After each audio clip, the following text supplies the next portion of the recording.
Hello everyone, this is your instructor Haider Al-Mansury. Today I'm going to talk about the first chapter from your textbook. The first chapter is about the self-developed language teacher. Before go further explaining the ideas and the concepts that we have in the chapter, I would like to start with a quote. You can find the quote on page 3. The quote is, "Teachers themselves must become the primary shapers of their own development." Now, we all know that you are still students. However, you are teachers in the making, right? All of you are going to be future teachers in the future. So And according to this quote, you need to consider that developing yourself, developing your skills as a teacher, it is your own responsibility. You are the one who is responsible for developing your set of skills that are necessary for you to be a professional teacher in the future. So you have to keep that in mind. Um, and You need to know that teaching um, is has to do with belief, like your beliefs about both language and um, the teaching process itself. Um, let me explain more. I mean, when it comes to teaching, it's mostly, if you think about it, it's mostly about what to teach and how you teach it. Okay, what to teach, that is the subject matter. You should you should be professional in that um, field of expertise that you're teaching. Okay, however, you need a method, you need a way to teach what you know. But before that, there's something very important and sometimes overlooked is the why of the teaching. Like what your beliefs about both what you know and um, the method with which you teach what you know to other people. Beliefs are very strong, are very important when it comes to our profession, that is teaching. Um, so again, if you look at the quote, the first one, of course, this is by the philosopher Nietzsche. The quotes go something like, "He who has a why to live can bear almost anyhow." Now, he who has a why, he who has a, I think it's obvious. He who has a why, anyone who has a purpose, anyone who has a reason to live, almost can bear almost anyhow. Uh, if we were to replace the word to live with to teach, it becomes something like, he who has a why to teach can bear almost anyhow. Meaning, if you have strong beliefs, if you have firm beliefs, if you have, I would say, sound beliefs about teaching, then you can bear almost anyhow. That you can, in a way, I like to think it like you can adopt more than one method, or you can make use of various methods in order to teach what you know to your students. Also, if you think when you when you were when you were students, and of course you were still students. But when you think when you were like when you think of your school days, probably some of you still remember some of your teachers. However, if you think about the teachers, either you remember them in a positive way, or you remember them in a negative way. Uh, what, what does this mean? It means that teachers make impressions, right? You know this, and of course, you students, you're still students. Your students in the future have expectations. So again, teachers have impressions, and students have expectations. Um,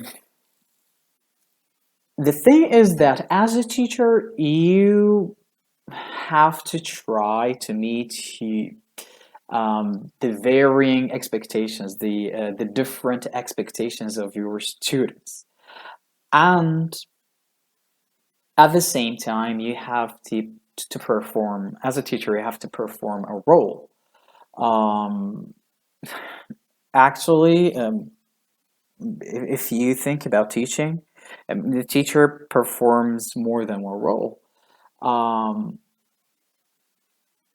and for that, and if you think about again back to beliefs on teaching and language, so when you try to meet the expectations of your students, then like your teaching reflects the underlying beliefs of time, place, from beliefs about education to beliefs about language itself. It's a pretty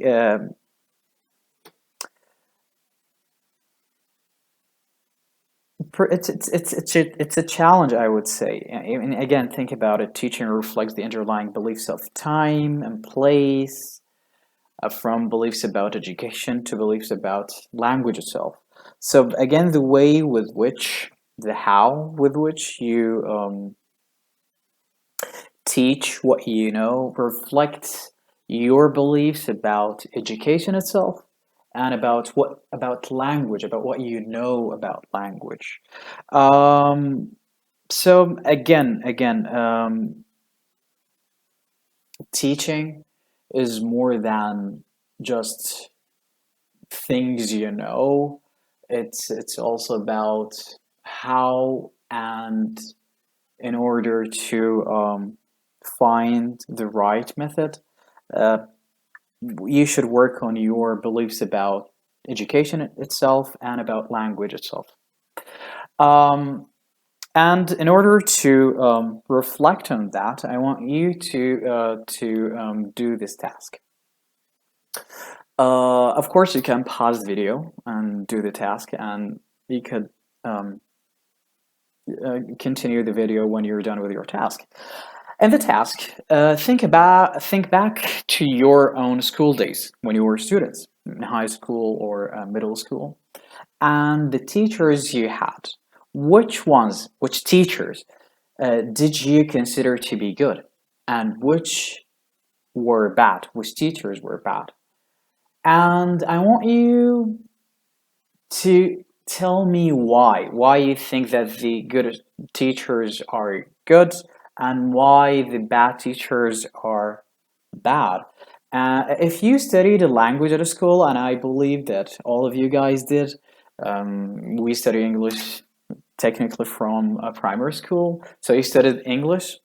So how did the teacher approach her lessons?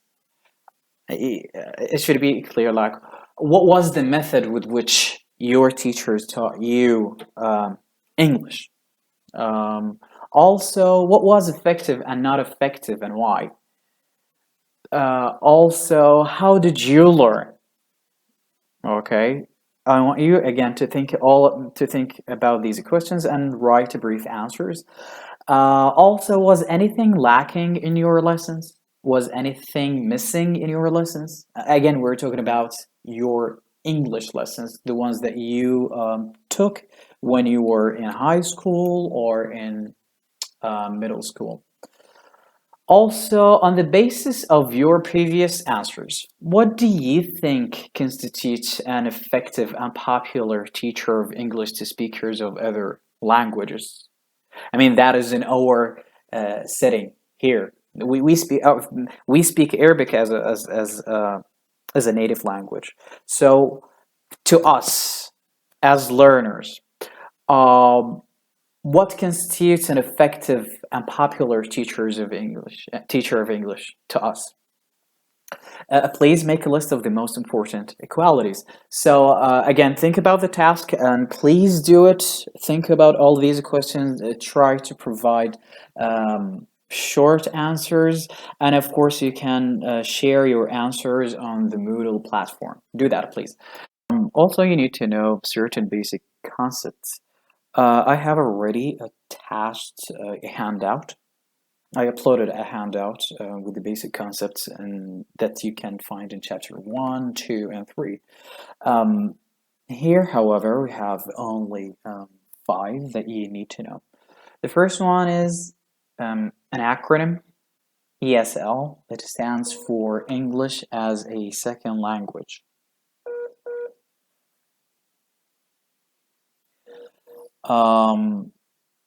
Again, you can find the explanation in your handout, and I'm going to read it from the handout. ESL is a term that has been used synonymously with EFL, but more helpful. Its distinct use is for situations in which English is not the L1, but the medium of instruction or widely used in the local context. Thus, in Japan is an EFL situation, while Zambia is an ESL situation.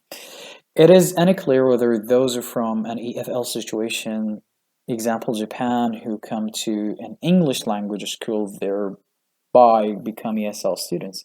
Attempting such precision is a probably trivial pursuit. Simply ESL. So, for example, if you were to study English in the UK, then for you, English in that context is ESL. It is your second language. It is first language for the country, but for you, it's a second language. EFL stands for English as a foreign language. Again, simply English in Iraq. The first language is not English, the first language is Arabic, and we learn English. People don't speak English here as their first language. Therefore, English here in Iraq is a foreign language.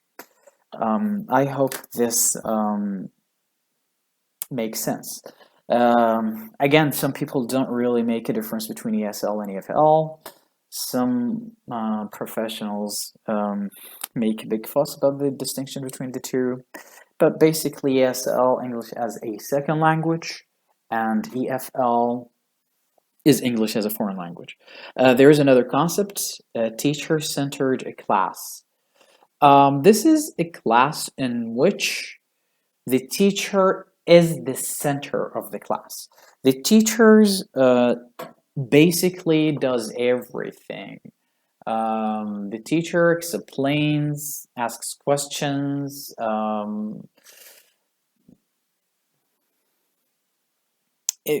Simply, he is in the center. He is in the class is all about the teacher. However, there is something called a student-centered class. Now, this is the opposite of the teacher-centered class. The student-centered class, the student is in focus. Students are active participants in the process of learning. Students carry out various tasks. There are discussions among the students. Students communicate in a meaningful way. Therefore, we have this concept that is the student-centered class, and there is a concept that it is very important to know. It's authenticity. Authenticity has to do with the language teaching materials um, that became associated with the communicative competence development. Um, in other words, authenticity has to do with what you use to teach your students. The language that you use, the examples that you use have to be authentic. They have to be real. They should have communicative competence value. They should develop students' communicative competence. Again, we will explain these concepts in more details later on in our course. Now, there are certain factors, again, since the chapter is about the self-developed language teacher, um, then there are key factors that the writer, the author suggests in chapter one for you to develop yourself as a language teacher. Um, there are seven factors. The first one is time. Um, of course, self-development takes time. It doesn't happen overnight, so you have to be patient. Also, the self development um, needs ongoing commitment. You have to commit. You have to commit. And it should be something continuous, not you commit for a few days or a short period of time and then you stop working on your development. No, you have to commit. As long as you are a teacher, then there has to be commitment from your part to develop your profession. Also, a key factor for teacher self-development is a problem solving. Um, for example, in the class, you could look for problems um, or diagnose problems with your students that students have, or in the way you manage the class, or in the way the students interact, and you need to work on these problems. You need to solve these problems. So it's a key factor for self-development. Also, um, as a key factor, exploration for exploration's sake. You need to explore. You need to have this curiosity to explore. Once you explore new methods, um, new materials, then this helps very much with your self-development. Also, paying attention to your way uh, paying attention to the basics of the ESL, EFL teaching, and constantly reviewing the basics of EFL, ESL teaching is a key factor. And again, we will go over these basics in the upcoming chapters. The other key factor is searching out chances to develop by attending conferences, asking people to observe your class, or you yourself observe other teachers' classes. So you have to be on the lookout for chances to develop yourself as a teacher. And the last key factor is cooperation of others. You need to cooperate with other teachers. Cooperation is very, very important in the self-development process. Before I finish this presentation, I would like you to write 250 words addressing the exercise number 2 from your textbook on page 11. Please read the exercise and try to address the exercise um, depending on what you think. Thank you very much. That's it for